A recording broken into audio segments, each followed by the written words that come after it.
a black single dad expected a Christmas date. Until the Billionaire CEO said, "I came to say goodbye." The December snow fell gently outside Nathaniel Washington's modest two-bedroom apartment as he adjusted his tie for the third time, checking his reflection in the hallway mirror. At 34, Nate had learned to make the most of what he had. A well-pressed shirt from the discount store, dress pants he'd owned for 5 years, and a confidence that came from being a devoted father to his 8-year-old daughter, Jasmine. "Daddy, you look handsome," Jasmine announced from the couch, where she was working on her Christmas homework while watching him prepare for his date with Victoria Sterling. "Thank you, baby girl. Are you sure you'll be okay with Aunt Aaliyah tonight?" "Yes. She said we can make Christmas cookies and watch movies." Nate smiled at his daughter's enthusiasm. Jasmine was the light of his life, bright, curious, and remarkably resilient for a child who'd never known her mother. 3 years ago, when Jasmine was 5, her mother, Carmen, had decided that being a parent wasn't for her and had simply disappeared one day, leaving only a note saying she needed to find herself. Since then, Nate had worked double shifts at Morrison's auto repair shop to provide for Jasmine while being both mother and father to her. Dating had been nearly impossible until he'd met Victoria Sterling 6 weeks ago at Jasmine's school Christmas concert. Victoria had been there as part of her company's community outreach program, and Nate had been struck by her beauty, platinum blonde hair, striking blue eyes, and an elegant presence that seemed out of place in the crowded elementary school auditorium. What had surprised him even more was when she'd approached him after the concert to compliment Jasmine's performance. "Your daughter has a beautiful voice," Victoria had said with genuine warmth. "She gets that from her grandmother," Nate had replied, immediately comfortable with this sophisticated woman who seemed genuinely interested in talking about children rather than herself. Their conversation had led to coffee dates, then dinners, and finally to tonight, Christmas Eve dinner at Romano's, the nicest restaurant Nate could afford on his mechanic's salary. What Nate didn't know was that Victoria Sterling was the CEO of Sterling Enterprises, one of the largest investment firms in Chicago, worth over $3 billion. She'd been careful to keep her true identity hidden, introducing herself simply as someone who works in finance, and always insisting on meeting at modest venues where her wealth wouldn't be obvious. The doorbell rang at exactly 7 o'clock, and Nate opened it, expecting to see Victoria's warm smile and the red dress she'd described wearing. Instead, he found her standing in the hallway, wearing an expensive black coat, her blonde hair pulled back severely, and an expression of profound sadness. "Victoria, you're early. I thought we were meeting at the restaurant. Nate, I need to talk to you. Can I come in?" Something in her tone made Nate's stomach clench with dread. "Of course, Jasmine.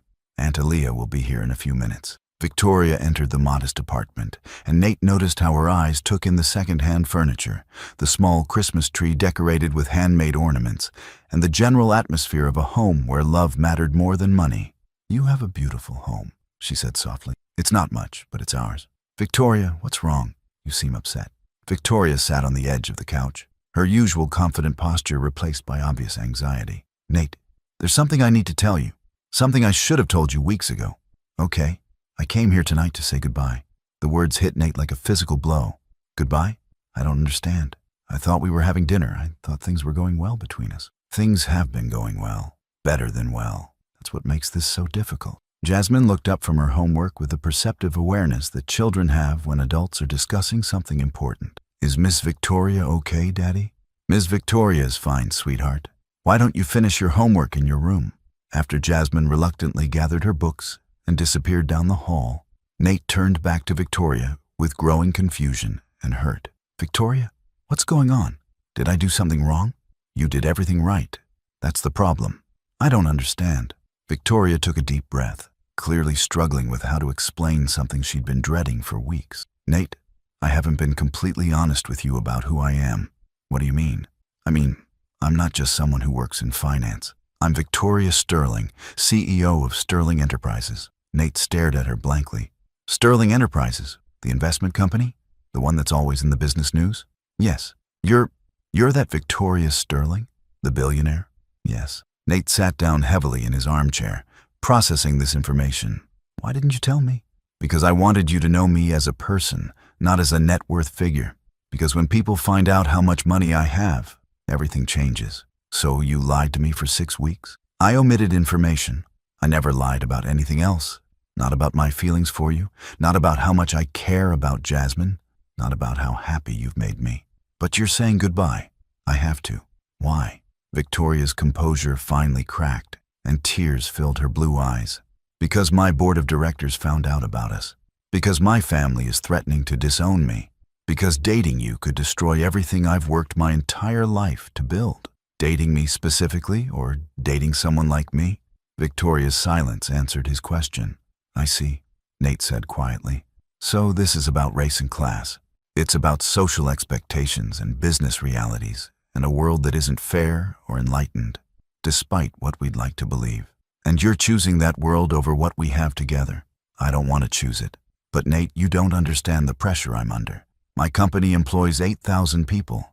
My family foundation supports dozens of charities. The board is threatening to remove me as CEO if I continue making personal choices that compromise the company's reputation. What personal choices? Dating a single father? Dating a black man? Dating someone who doesn't have money? All of the above. Nate felt anger building alongside his hurt. So you thought you'd just disappear without explanation? I thought I'd explain and then disappear. I owe you honesty, even if I can't give you anything else. What about what you owe yourself? What about your own happiness? What about your happiness? What about Jasmine? Do you really want her to grow up watching people whisper about her father dating someone so far out of his social class? Do you want photographers following you to work? Gossip magazines speculating about our relationship? Business associates treating you like a curiosity? Nate was quiet for several moments, processing the implications of what Victoria was describing. Has that already started happening? Some. My assistant, Rebecca Chen, has been fielding calls from gossip reporters asking about Victoria Sterling's mysterious new boyfriend. My mother hired a private investigator to research your background. And what did they find? That you're a good man who works hard, loves his daughter, and has never been in trouble with the law. That you grew up in foster care, joined the military at 18, learned auto mechanics in the service, and have been a devoted father since Jasmine was born. Sounds accurate. It is, but it's not enough for people who measure worth by bank accounts and social connections. Jasmine appeared in the doorway, having obviously been listening despite instructions to stay in her room. Ms. Victoria, are you leaving because of us? Victoria's heart broke at the child's innocent question. Oh, sweetheart, no. This isn't about you at all. Then why are you sad? Victoria knelt down to Jasmine's eye level, fighting back tears. Sometimes adults have to make difficult choices about their lives. Do you love my daddy? The direct question from an 8-year-old cut through all of Victoria's sophisticated justifications and corporate concerns. Yes, Victoria said simply. I love your daddy very much. Then why are you saying goodbye? Victoria looked up at Nate with an expression of profound loss and regret. Because sometimes love isn't enough to overcome other people's prejudices. That's stupid, Jasmine declared with the moral clarity that children possess. Daddy says love is the most important thing. Your daddy's right. Then stay for Christmas, dinner. We made extra food and Daddy bought a nice candle for the table. Before Victoria could respond, there was a knock at the door. Nate opened it to find his sister Aaliyah Washington, a nurse at Chicago General Hospital who'd come to babysit for the evening. Hey brother, ready for your big date? Aaliyah stopped when she saw Victoria's obvious distress and Nate's strained expression. Everything okay here? Aaliyah, this is Victoria Sterling. Victoria, my sister Aaliyah. Aaliyah's eyes widened with recognition. The Victoria Sterling, the billionaire from the business magazines? That's her, Nate said with bitter irony. And she's the woman you've been dating for 6 weeks? The one you've been talking about nonstop? The same one who just came to say goodbye because dating me is bad for her business reputation. Aaliyah looked between Victoria and Nate with the sharp assessment of someone who'd seen too much heartbreak in her nursing career. Victoria, can I talk to you privately for a moment? Victoria nodded, following Aaliyah into the kitchen while Nate helped Jasmine gather her overnight bag. So you're the woman who's made my brother happier than I've seen him since Jasmine was born, Aaliyah said without preamble. I didn't intend for things to get so complicated. Complicated how? By falling in love with a good man? By falling in love with someone whose world is completely different from mine. Different how? He's honest, hardworking, devoted to his family, kind to strangers. What's different about that? He doesn't have money or social connections or the kind of background that my business associates expect. And you think those things matter more than character? I think those things matter to people who control my company and my family's legacy. Aaliyah studied Victoria's face carefully. What do they matter to you? They used to matter everything. But these past 6 weeks with Nate and Jasmine have made me question everything I thought I wanted from life. Then maybe it's time to stop living for other people's expectations and start living for your own happiness. It's not that simple. It's exactly that simple. You can choose fear or you can choose love, but you can't choose both. When they returned to the living room, Nate was helping Jasmine put on her coat for the night at Aaliyah's house. "Daddy, I want Miss Victoria to stay for Christmas," Jasmine announced. "Sweetheart, Miss Victoria has other plans. Do you?" Jasmine asked Victoria directly.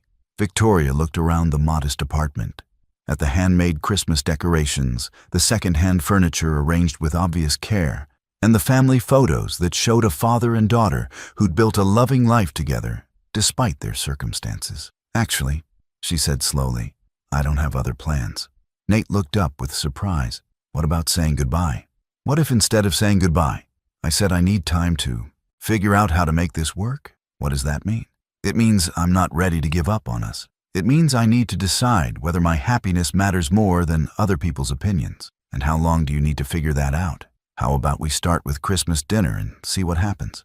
3 hours later, Victoria found herself sitting at Nate's small dining table, sharing a Christmas Eve dinner that Jasmine had helped prepare.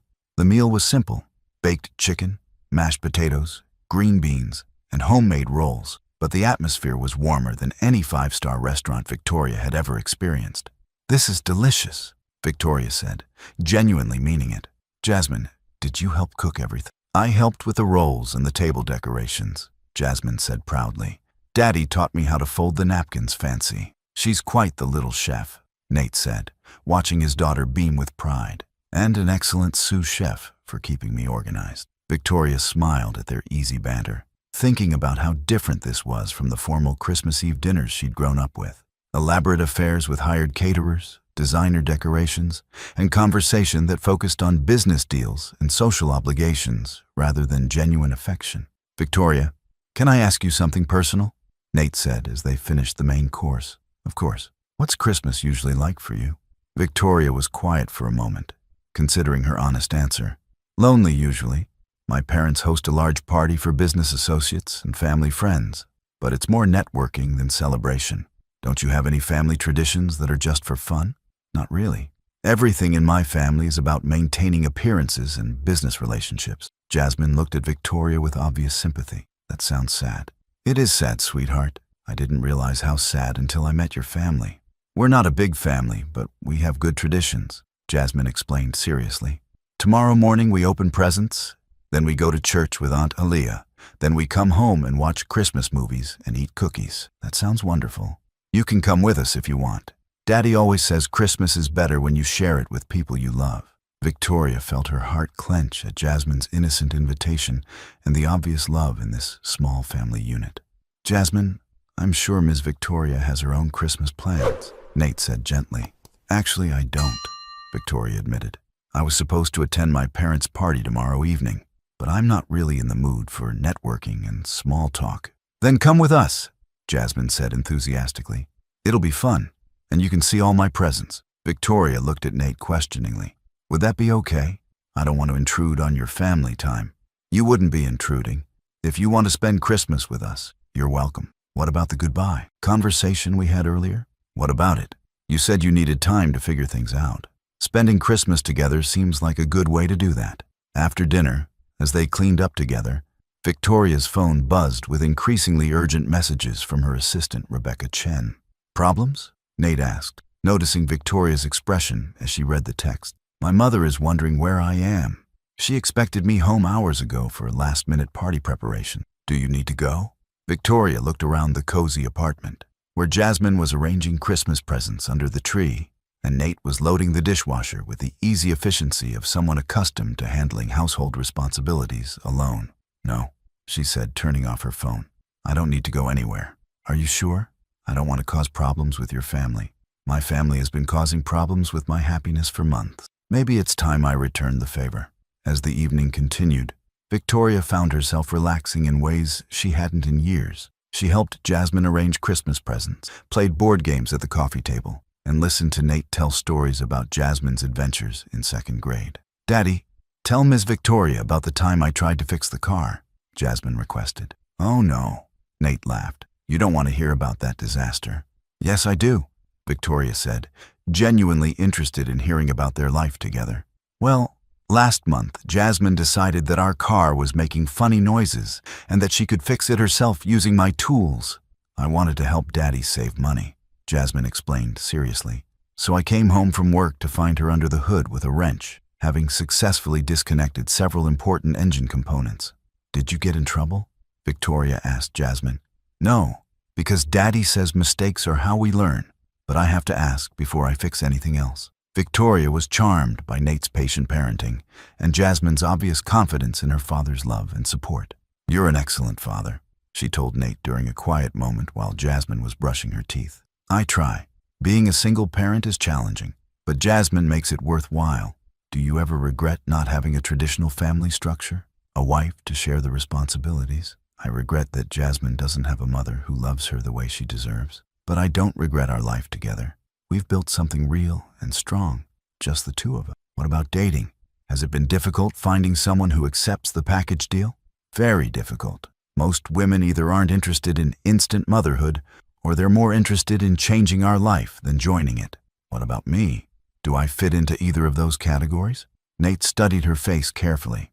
"You're the first woman who seemed genuinely interested in who Jasmine is as a person, rather than seeing her as an obstacle to a relationship. She's remarkable. You've raised an amazing child. What about you? Do you want children?" "I always thought I did. But my lifestyle, my career demands, my family's expectations, it never seemed like the right time or the right circumstance. And now?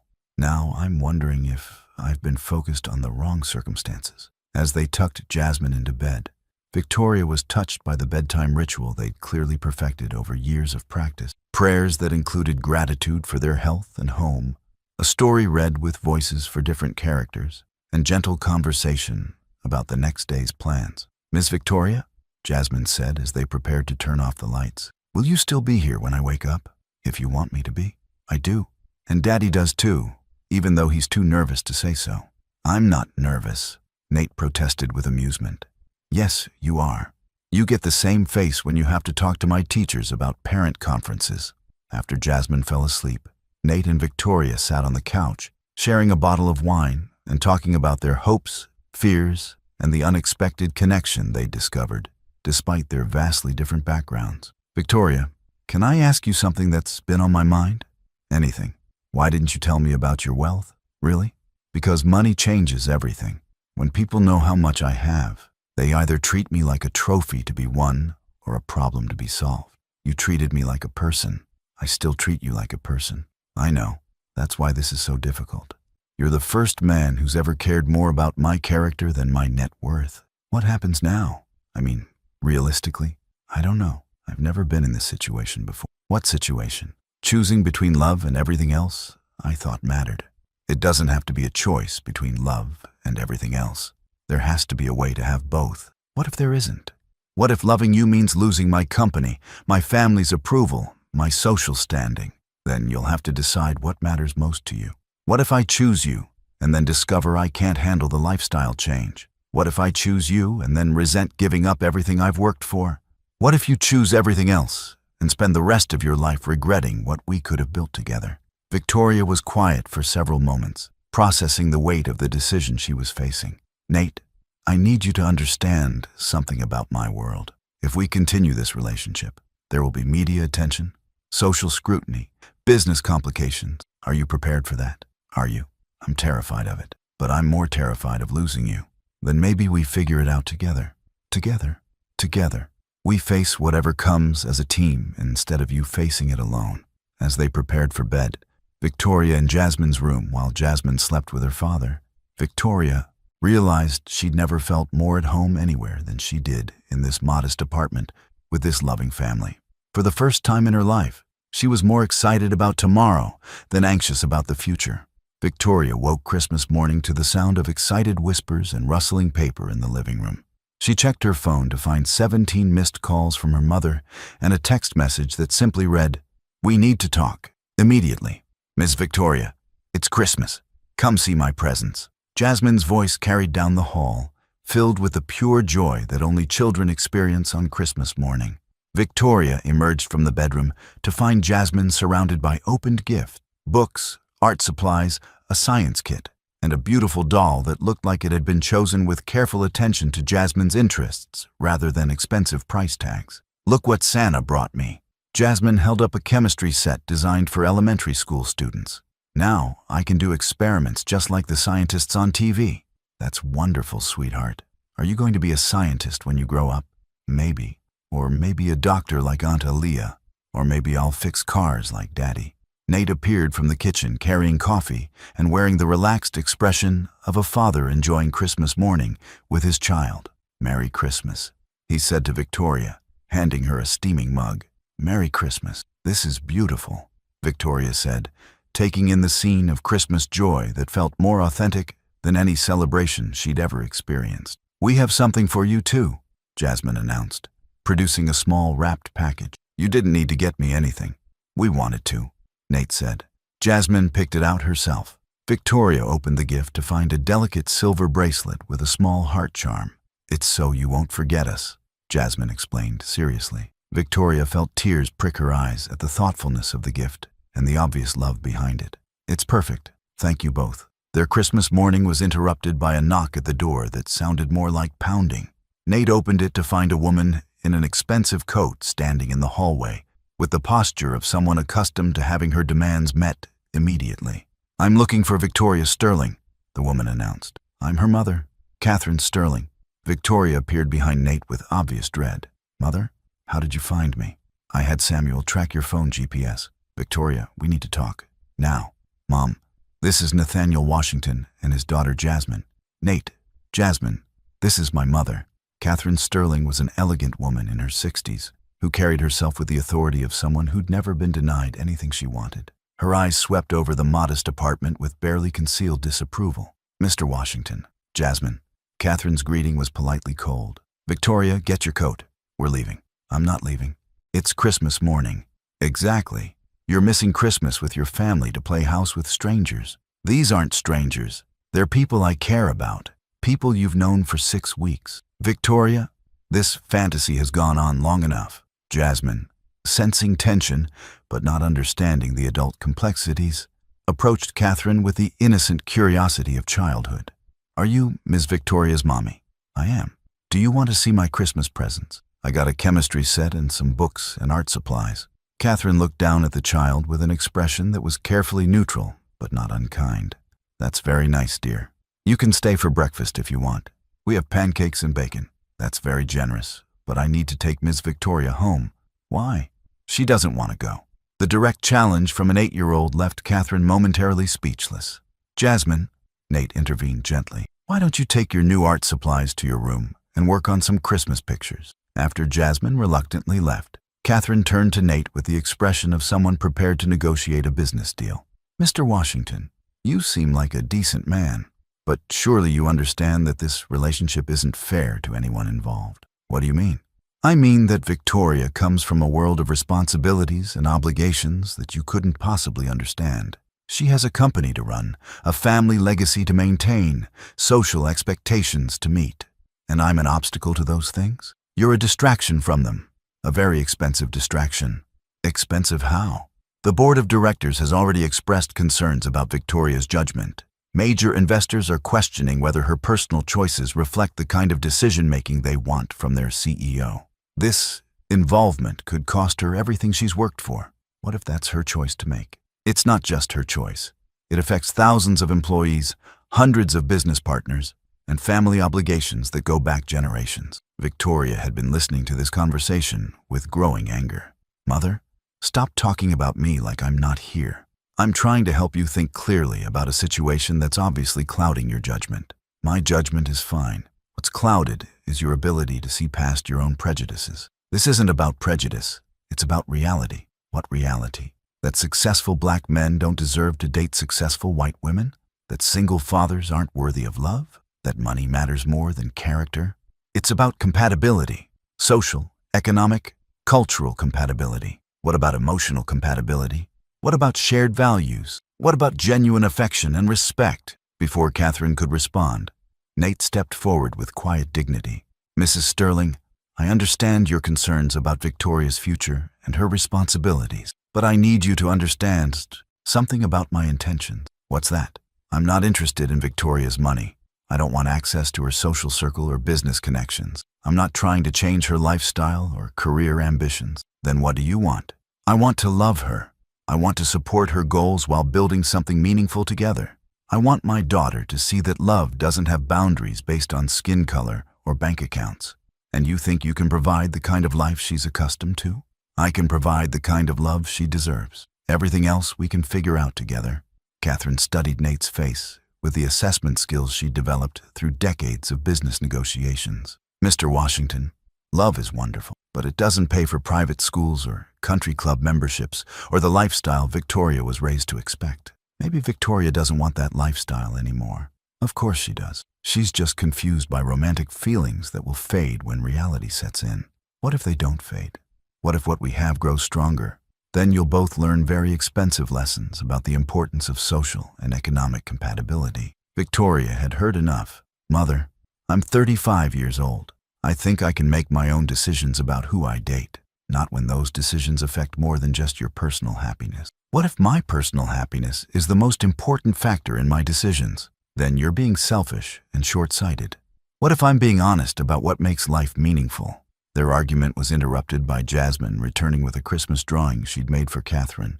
I made you a picture, Jasmine said, offering the artwork with shy pride. It's our family on Christmas morning, and I added you because you're Ms. Victoria's mom. The drawing showed stick figures around a Christmas tree, with obvious care taken to include Catherine as part of the holiday celebration. Catherine looked at the drawing for several moments, her expression softening slightly as she took in the child's innocent attempt to include her in their Christmas joy. It's very nice, Jasmine. Thank you. Do you want to stay for pancakes now? Daddy makes really good ones. Catherine looked around the apartment again, this time noticing details she'd missed in her initial disapproval. Family photos that showed years of loving memories, books that suggested intellectual curiosity, Christmas decorations made with obvious care and creativity. Jasmine, that's very kind, but I need to talk to Ms. Victoria privately. Okay, but save room for pancakes, just in case. In the hallway outside the apartment, Catherine faced her daughter with the expression of someone delivering difficult truths. Victoria, I've watched you work your entire life to build something significant. Are you really willing to throw that away for a man you've known 6 weeks? I'm not throwing anything away. I'm trying to add something meaningful to my life. What's meaningful about complicating everything you've achieved? What's meaningful is finding someone who loves me for who I am, rather than what I have. And you think Mr. Washington doesn't care about what you have. I think he cares more about who I am as a person than about my net worth. Victoria, you're a beautiful, successful woman. You could have any man you want. Why choose someone who makes everything more difficult? Because he doesn't make everything more difficult. He makes everything more real. Catherine sighed with the frustration of a parent who couldn't understand her child's choices. What happens when the media attention becomes overwhelming? When business associates start questioning your judgment? When social invitations stop coming because people don't know how to handle your unconventional relationship? Then I'll find out who my real friends are and build new business relationships based on merit rather than social connections. And you think that's realistic? I think it's worth finding out. Victoria, I'm not trying to control your life. I'm trying to protect everything you've worked for. What if what I've worked for isn't what makes me happy? What if what makes you happy now isn't sustainable long term? What if it is? Catherine studied her daughter's face, with growing recognition that Victoria was serious about this relationship, despite all logical objections. If you're determined to pursue this, will you at least agree to some conditions? What kinds of conditions? Keep it private for now. No public appearances, no media statements, no business mixing with personal. Give this relationship time to develop, without external pressures. You want me to hide it. I want you to protect it until you're certain it's worth the costs it will involve. Victoria considered her mother's proposal. What if I am certain?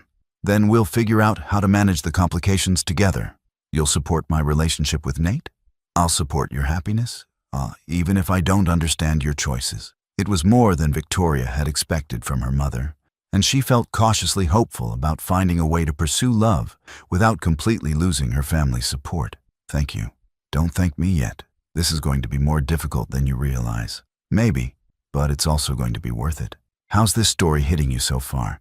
Tell us in the comments. If you're loving it, type 1. If not, type 0. We want to know what you think.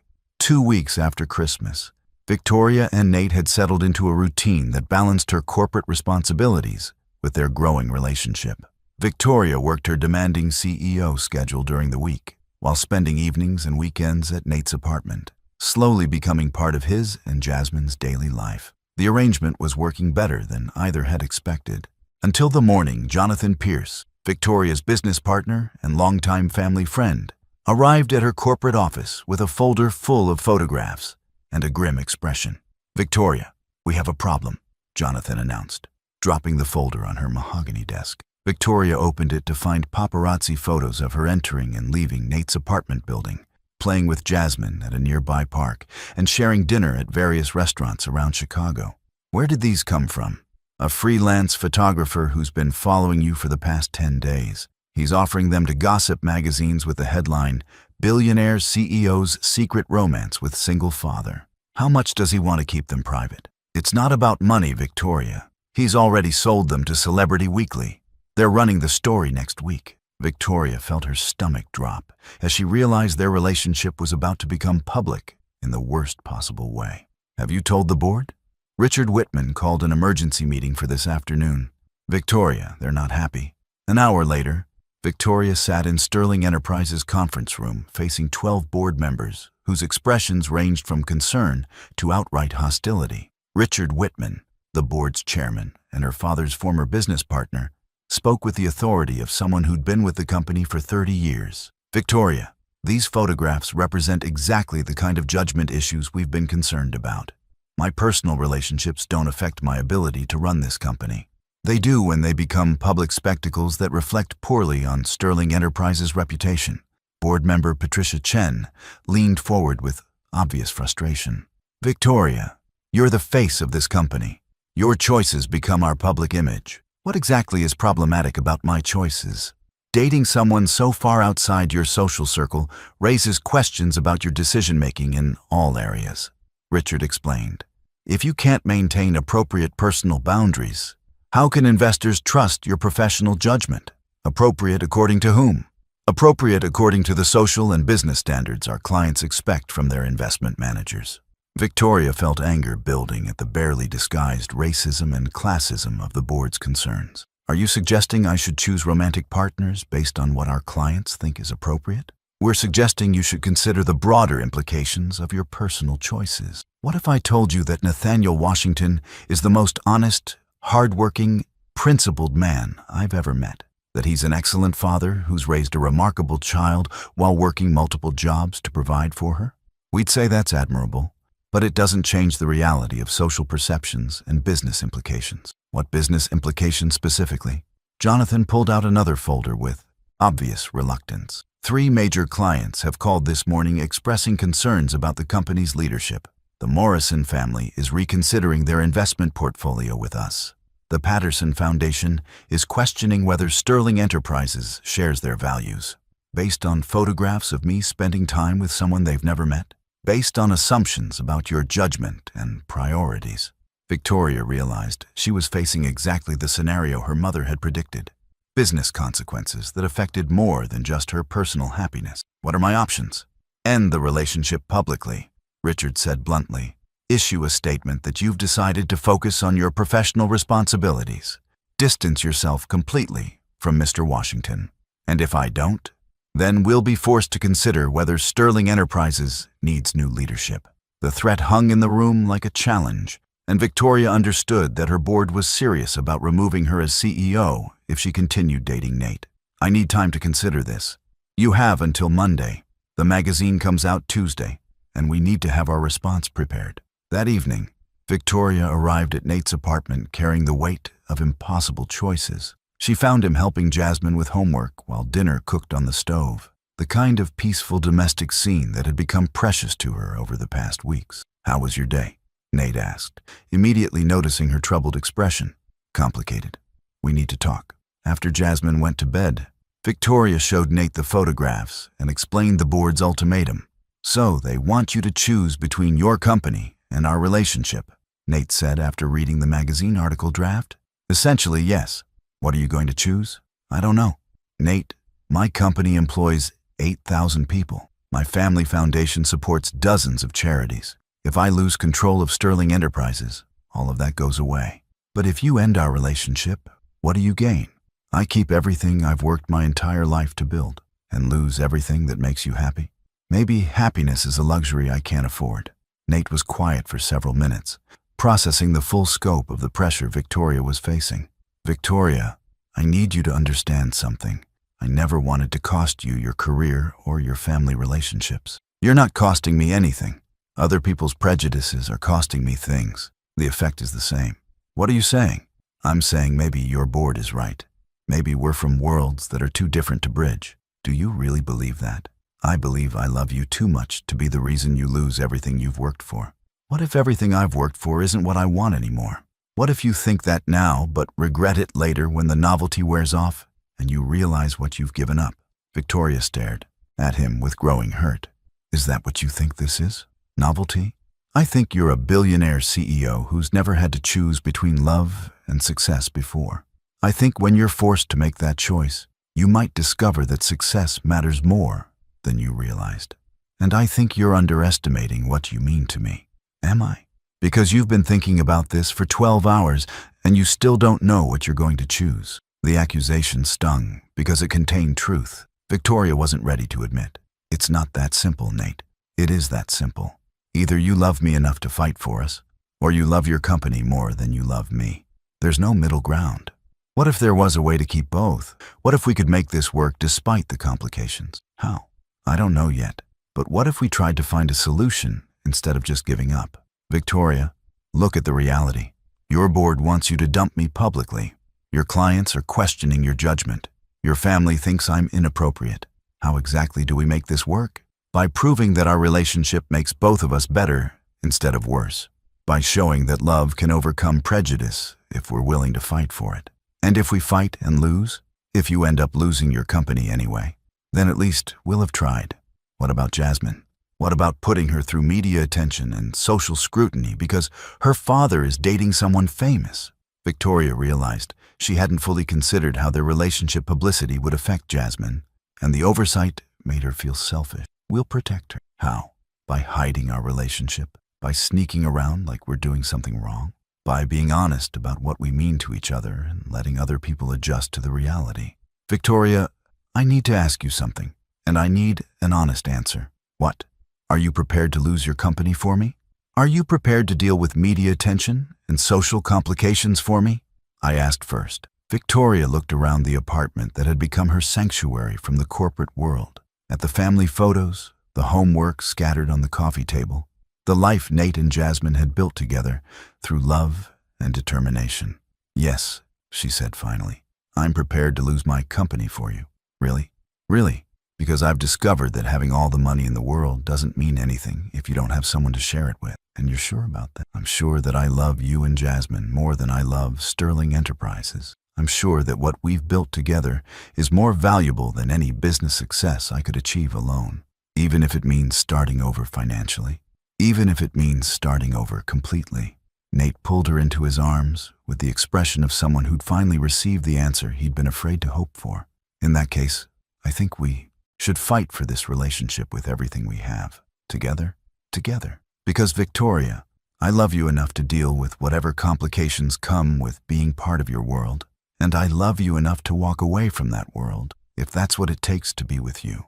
As they held each other on the couch where they'd shared so many conversations about their hopes and fears, both Victoria and Nate understood that they were choosing love over security, authenticity over approval, and each other over everything else. It was terrifying and exhilarating and exactly right. The Sterling Enterprises shareholders meeting was packed with investors, employees, and media representatives who'd come to see how the company's new leadership structure would work in practice.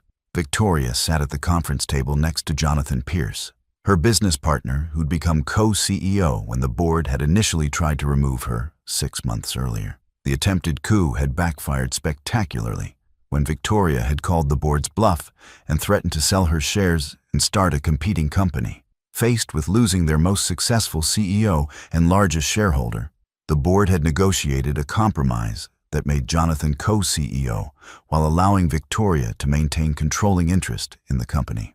"Ladies and gentlemen," Victoria addressed the packed auditorium, "I'm pleased to report that Sterling Enterprises has had its most profitable quarter in company history." The announcement was met with enthusiastic applause from investors who'd learned that Victoria's personal happiness had actually improved her professional performance rather than diminishing it. "Our success this quarter reflects the strength of our investment strategies, the dedication of our employees, and the power of leadership that's authentic rather than performative." In the audience, Nate sat with Jasmine, both dressed in their finest clothes for Victoria's big presentation. Jasmine wore a new dress that Victoria had bought for the occasion, and Nate wore a suit that Victoria had insisted on purchasing despite his protests about accepting expensive gifts. Additionally, Victoria continued, "Sterling Enterprises is proud to announce the launch of our new community investment initiative, which will focus on supporting small businesses and educational programs in underserved communities." The initiative was Victoria's way of using her platform to address some of the economic inequalities that had made her relationship with Nate controversial among certain social circles. "This program will be managed by our new community outreach director, someone who understands both business principles and community needs." Victoria paused and smiled toward the audience. "Please welcome Aaliyah Washington, who will be leading this important new division." The applause was enthusiastic as Aaliyah, who'd left her nursing position to join Sterling Enterprises, stood to acknowledge the introduction. Her appointment had sent a clear message that Victoria was committed to diversity and leadership that went beyond token gestures. After the meeting, Victoria, Nate, Jasmine, and Aaliyah celebrated at Romano's restaurant, the same place where Victoria and Nate had planned to have their first date before she'd arrived to say goodbye instead. "I'm proud of you," Nate told Victoria as they shared dessert. "You found a way to keep your company and your integrity. I found a way to keep everything that matters, including you and us," Jasmine added, having claimed her place as an essential part of their family unit. "Especially us." Their celebration was interrupted by Catherine Sterling, who'd become a regular presence in their lives as she'd gradually learned to appreciate Nate's character and Jasmine's charm. "Victoria, the presentation was excellent," Catherine said, joining their table with the ease of someone who'd learned to enjoy family dinners regardless of the restaurant's price point. "Thank you, Mom. How are the wedding plans coming?" "Your father and I are very excited about the ceremony, though I still think a country club reception would be more appropriate than the community center." "The community center is perfect," Victoria said firmly. "It's where Nate and I want to celebrate with the people who matter to us." Their wedding, planned for the following month, would take place at the community center where Jasmine attended after-school programs, a venue that reflected their shared values rather than social expectations. "What about the honeymoon plans?" Aaliyah asked. 2 weeks in Disney World," Victoria announced, to Jasmine's obvious delight. "The most expensive family vacation we've ever planned," Nate added with amusement. "The first of many expensive family vacations," Victoria corrected. "Now that I've learned how to balance making money with spending it on things that matter." As their dinner concluded, and they prepared to head home to the house they'd bought together in a neighborhood that offered good schools for Jasmine and space for Victoria's home office, Victoria reflected on how completely her life had changed since that Christmas Eve, when she'd planned to say goodbye to the best thing that had ever happened to her. "Any regrets?" Nate asked as they walked to their car, with Jasmine skipping ahead of them in the kind of happiness that only children who feel completely secure in their family's love can display. "Only that it took me so long to understand that love is always worth fighting for, even when fighting for it complicates everything else. Especially then, because the things worth having are usually the things that require courage to pursue." "And you're happy? Really, genuinely happy?" Victoria looked at the man who taught her that success without love was just expensive loneliness. and at the child who'd shown her that family could be chosen as well as inherited, and at the life they'd built together, despite every social obstacle and business complication. I'm happier than I ever thought possible. Good, because Jasmine and I are planning to keep you around for a very long time. Forever, Jasmine announced, with the certainty of a child who'd learned that some promises really do last. Forever, Victoria agreed, understanding finally that some kinds of wealth couldn't be measured in dollars, some kinds of success couldn't be achieved in boardrooms, and some kinds of love were strong enough to overcome any challenge when shared by people brave enough to choose each other over convention. Their story had begun with a goodbye that became a hello, grown through Christmas celebrations that honored love over status, and would continue with a wedding that proved character mattered more than social expectations. And in a world that often made love conditional on circumstances, Victoria, Nate, and Jasmine had created something unconditional, authentic, and enduring, a family built on courage, respect, and the radical belief that the best relationships were always worth whatever complications they brought.